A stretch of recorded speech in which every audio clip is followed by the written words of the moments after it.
Pudding বানানোর জন্য preparation নিচ্ছি। তো এইখানে আমি ডিম দিয়ে নিচ্ছি, 8টা মতো ডিম নিব আমি। হ্যালো বন্ধুরা, আসসালামু আলাইকুম, রামাদান মোবারক। সবাই কেমন আছো?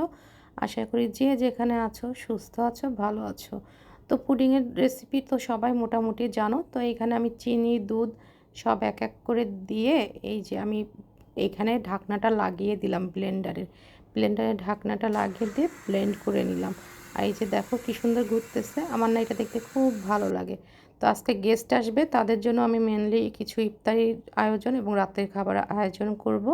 তো এখানে আমি ক্যারামেলটা করে নিচ্ছি পুডিংয়ের জন্য। আর এই ক্যারামেলটা কালো কালো মতো হয়ে যাচ্ছে বলে আমি তাড়াতাড়ি নামিয়ে ফেললাম, কিন্তু কালারটা আসলে খারাপ আসে নাই।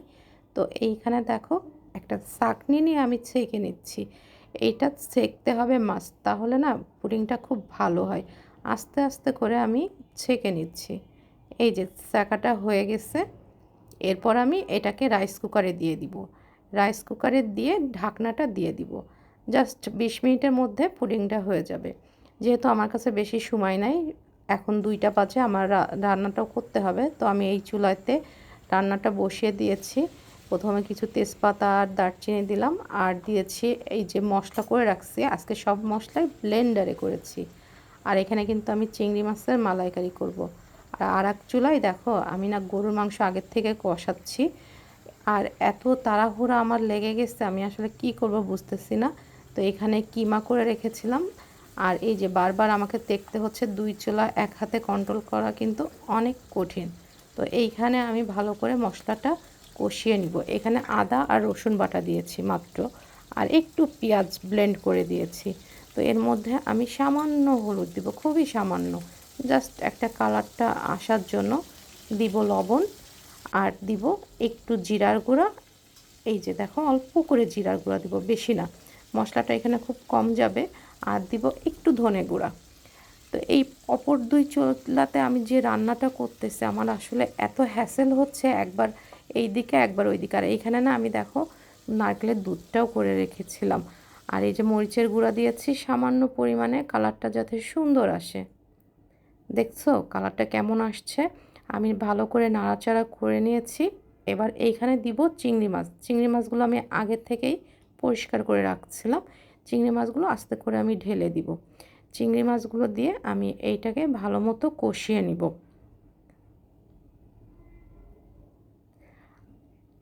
আস্তে আস্তে করে আমি কষাবো। আর চুলার জালটা কিন্তু আমি খুবই আস্তে রেখেছিলাম, কারণ চিংড়ি মাছের এই মালাইকারিটা খুব আস্তে স্লো কুক করতে হয়, তাহলে এই মশলাগুলো একদম মাছের মধ্যে ভালোভাবে ঢুকে যায়। আমি চুলার জালটাও কমিয়ে দিয়েছি। আর অন্যদিকে আমি মাংসটা যাতে ধরে না যায়, আমি ভালো করে এটাকে নেড়ে নিচ্ছি, কারণ নিচে ধরে গেলে তো তখন একটা পোড়া পোড়া গন্ধ আসবে। আর চিংড়ি মাছটা আমার কষানো হয়ে গেছে দেখো। এই যে উপরের জাস্ট তেলটা যখন ভেসে উঠবে, তখনই বোঝা যাবে যে চিংড়ি মাছটা কষানো হয়ে গেছে আমার। আমি না এখন এর মধ্যে নারিকেলের দুধটা দিয়ে দিব।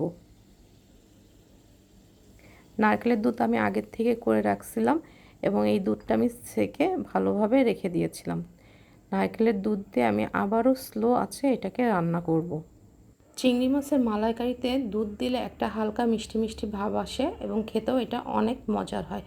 মাংসটা আমি ভালো করে কষানো হয়েছে কিনা আমি দেখতেছি, তারপরে আমি আস্তে আস্তে করে এই যে কিমাগুলো নিয়ে এইভাবে গোল গোল করে কাবাবের শেপ দিয়ে দিচ্ছি।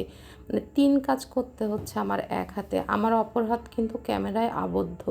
কী যে ভিডিও করতেছি আর এইগুলা কাজগুলো করতেছি, আমার কিন্তু ভীষণ কষ্ট হচ্ছে, কিন্তু তারপরেও আমি করতেছি, কারণ আমার এই ভিডিও করতে ভীষণ ভালো লাগে।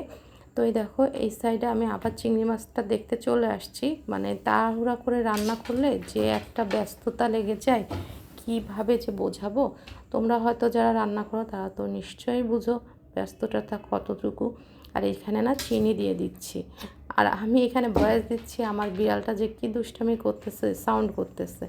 গরুর মাংসটা আমি প্রেশার কুকারে দিয়ে দিচ্ছি, যেহেতু আমার কাছে সময় নাই, খুব অল্প সময় বাকি। প্রেশার কুকারে দিলে এটা তাড়াতাড়ি রান্না হয়ে যাবে।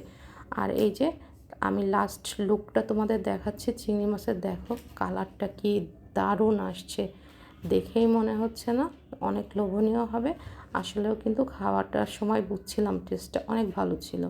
আর এই যে আমি এখানে হাঁসের মাংসটা কষিয়ে নিচ্ছি। আমি হাঁসের মাংস গরুর মাংস দুইটাই রান্না করেছিলাম। তো হাঁসের মাংসটা ভালো করে কষিয়ে নিয়ে আমি কিন্তু এই হাঁসের মাংসের মধ্যেও নারকেল দিব। আস্ত নারকেল কেটে পরিষ্কার করে রাখছিলাম, সেটা দিয়ে দিলাম। নারকেল দিয়ে আমি ভালো করে কষিয়ে নিব একটু সময়ের জন্য 5 মিনিট। তারপরে কষানোর পরে আমি এখানে কিন্তু আবার নারকেলের দুধ দিব। হাঁসের মাংসতেও আমরা নারকেলের দুধ খাই, কারণ দুধটা দিলে হাঁসের একটা গন্ধ থাকে, সেটা চলে যায়।